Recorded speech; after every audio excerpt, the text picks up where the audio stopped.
कमाने वाली बहू की कहानी। माँ तू अब हमारे साथ चल। बाबा थे तब बात अलग थी, अब तू इधर गांव में अकेली कैसे रहेगी। बेटा पवन बोला। सोच में पड़ गई। दिल का दौरा आने से तो पति की अचानक मृत्यु हुई हो गई थी। मैंने बहुत कोशिश की कि खुद को समझाने की कि 13वीं के बाद सब मेहमान चले गए और बेटा पवन और मिताली दोनों इंजीनियर थे। बेटा बेटा पवन और बहू मिताली दोनों इंजीनियर थे। बेटा बहू के साथ रहने जाना मत, ऐसी मेरी एक सहेली ने कहा था, क्योंकि कमाने वाली बहू को बूढ़ी सास जरा भी पसंद नहीं होती है। तेरे वहाँ जाने से उनकी स्वतंत्रता में बाधा आएगी और वह तुझे ताना मार मार के तेरा जीना हराम कर देंगी। जाने दो भाई साहब, जब जब जिंदा थे तब उन्होंने अपनी सारी प्रॉपर्टी अपने बेटे के नाम कर दी थी। ऐसी परिस्थिति में बेटा और बहू यह मकान बेच सकते हैं और घर के सब पैसे लेकर तुझे एक पैसे भी नहीं देंगे, एक एक पैसे के लिए तरसाएंगे। बेटे और बहू के साथ जाने के अलावा मेरे पास दूसरा कोई और विकल्प नहीं था। 65 साल की उम्र में मेरे घुटनों में दर्द के वजह से मुझे हमारा राशन दुकान भी चलाना आसान नहीं लग रहा था। 13वीं का पूरा खर्चा बेटा उठाया, पर छोटे मोटे खर्च के लिए बेटे के सामने हाथ फैलाना मुझे पसंद नहीं लगता था और हमने बचाए हुए थोड़े पैसे मुझसे ही खर्च हो गए थे। अब परिस्थिति ऐसी थी कि मेरे पास 50 भी नहीं थे और यह बातें भी सोचने में मैं पवन को कोई उत्तर नहीं दे सकी।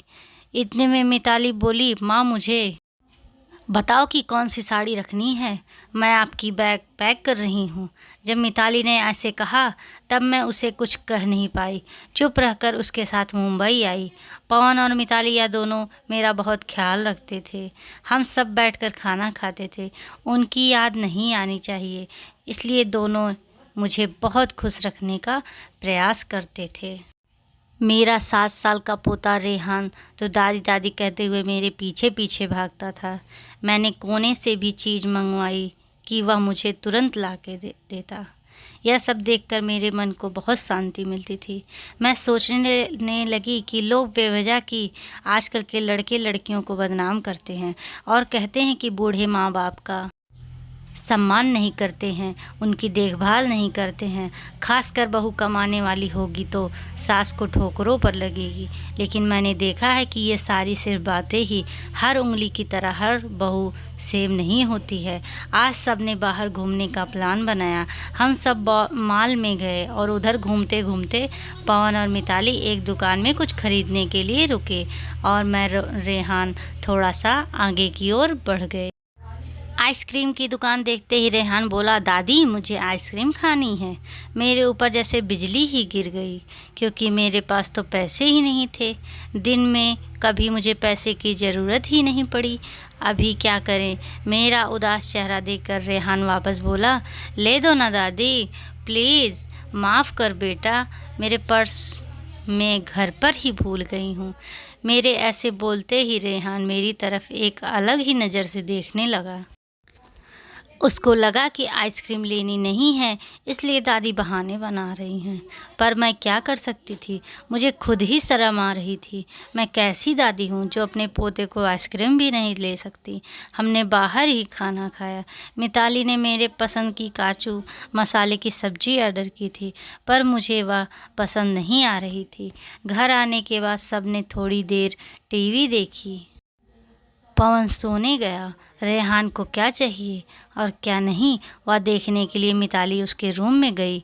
मैं भी मेरे रूम में सोने ही जा रही थी, तभी मुझे रेहान की आवाज़ सुनाई दी, मम्मी दादी बहुत ही कंजूस है, तू ऐसा क्यों बोल रहा है।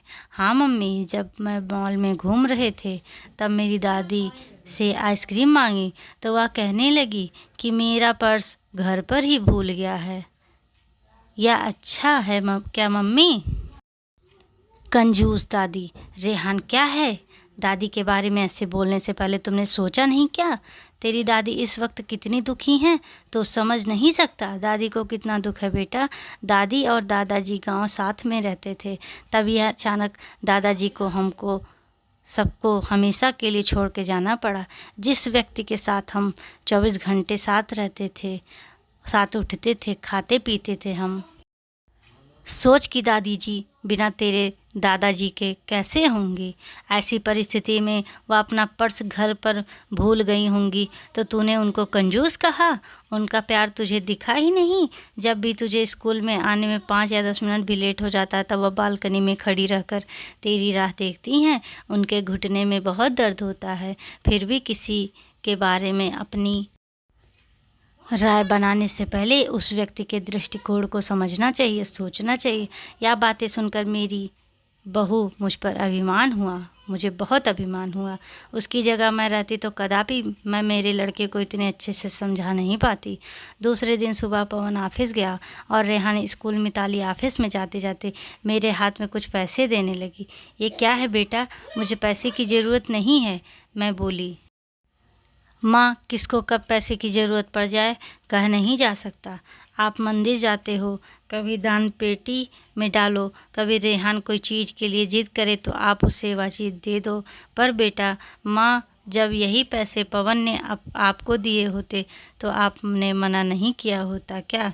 नहीं ना, बहू कभी कमाती है तो आप अपनी बहू से पैसे क्यों नहीं ले सकती? मिताली का कहना सुन के मेरी आंखों में से आंसू आने लगे।